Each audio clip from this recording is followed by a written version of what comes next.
Magic Deflector was a card originally released in Abyss Rising, and it has one of the simplest floodgate effects of all normal trap cards.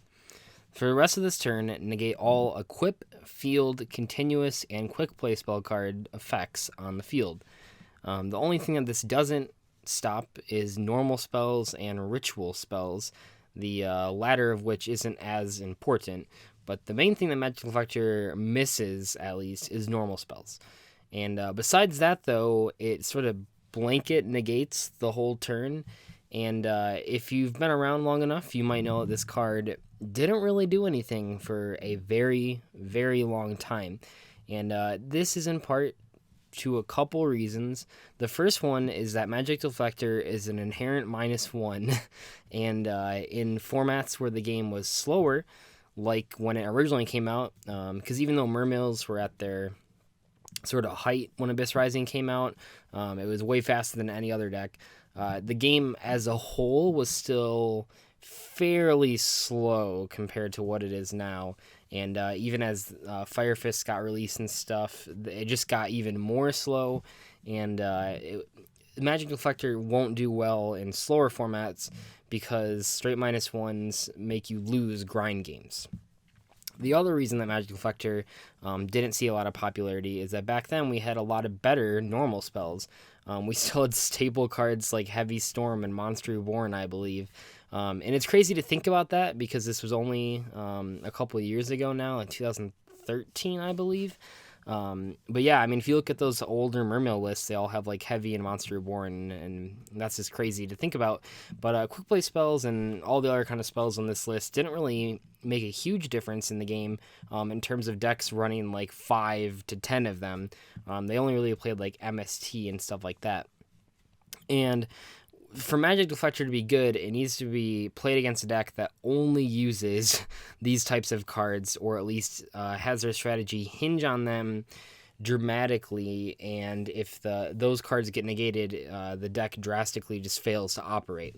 I think the first time the Magic Deflector really started to be inside decked, and when I first started liking it, was during Monarchs. So Magic Deflector worked against Monarchs and Draco Pals. Against Draco Pals, it stopped things like Draco Face-Off mainly. It stopped Wavering Eyes as well, and stuff like that. But it also stopped your opponent from using Twin Twisters or MST against your anti-spell fragrance. And in that way, it was a card that could be used not only to stop your opponent's offensive plays, but it can also be a card used to protect your other floodgate. Against Monarchs, it actually was a floodgate. Not only did it protect your Mask Restrict or whatever, but it also stopped cards like the Monarch Storm Forth and Domain and just tons of stuff that mattered, especially the Monarch variants that were playing Super Quantums with Emergency Teleport, and it stopped the Twin Twisters as well. So against Monarchs and against Draco Pals, this card was huge, and it even wasn't bad against Cosmos in that format as well, because Cosmos obviously rely a whole bunch on Cosmo Town to regain their resources, and this negated that and also negated Emergency Teleport, as I previously mentioned. And a lot of people sided Magic Deflector during that time, but then it kind of fell to the face of the map. The format kind of aligned itself to where these types of cards weren't as popular, and I think that's changing. I think that we can already look at tournament results here and see that people are starting to play Magic Deflector again, and I don't think they're crazy to be doing that. In modern matchups, Magic Deflector stops a whole slew of cards.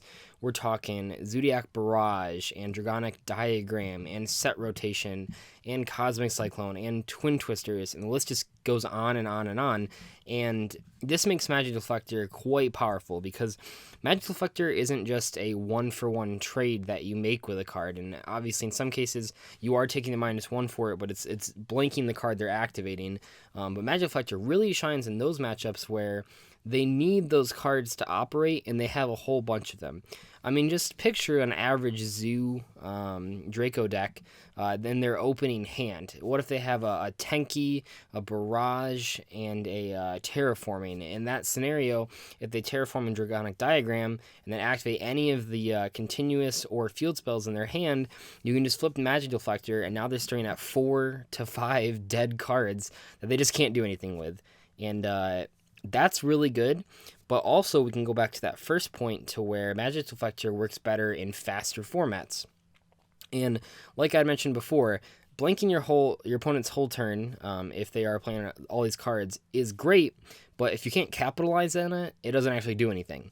The reason that Magic Deflector, I think, is so powerful right now, at least in regards to this aspect of it, is because every single quote-unquote meta deck can completely capitalize on that free turn that they get.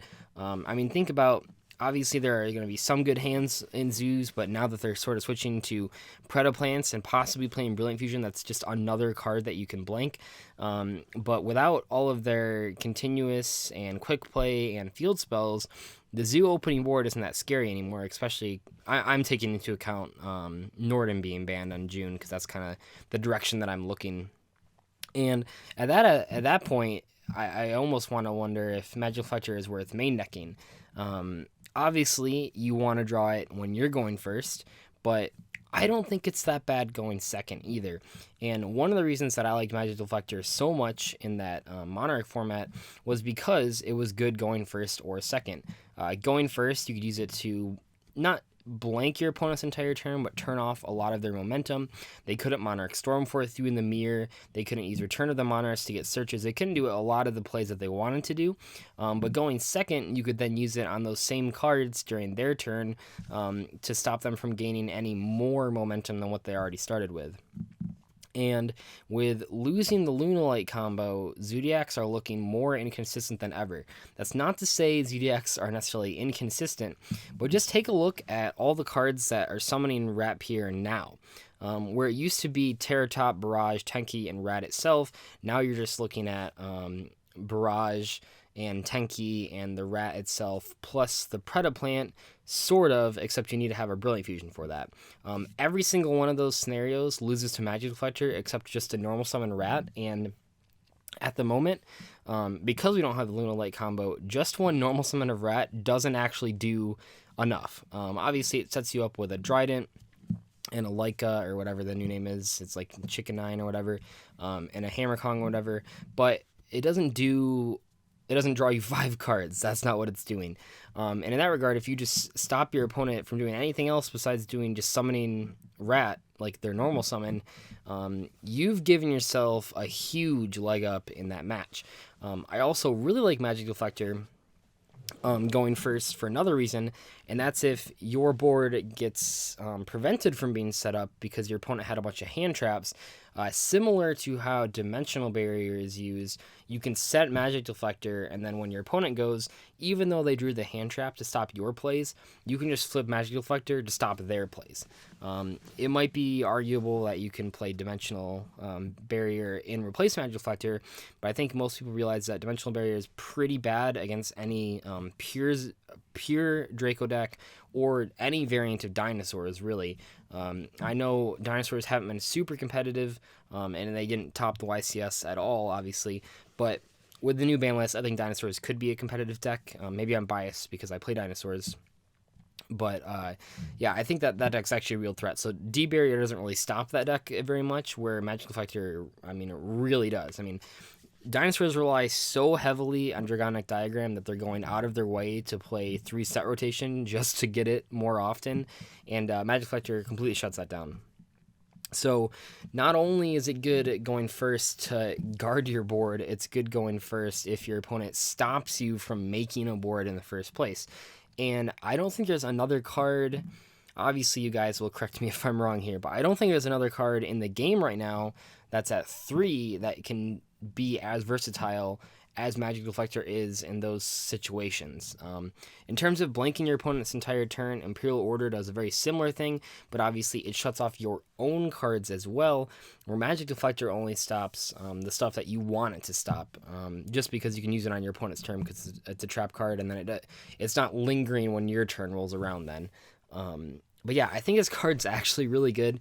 I recently picked up some super rare copies for myself because I've had commons forever, and I love Magic Flexure a lot. I like to see when it comes into relevance because I think it's a cool card that not a lot of people pick up fast enough. I know in Monarchs, in the later point of that, people were playing Magic Flexure a lot, but in the beginning it was only a select few, and I can see that it being a really hot tech going into the WCQ, so I wanted to talk about it in this video.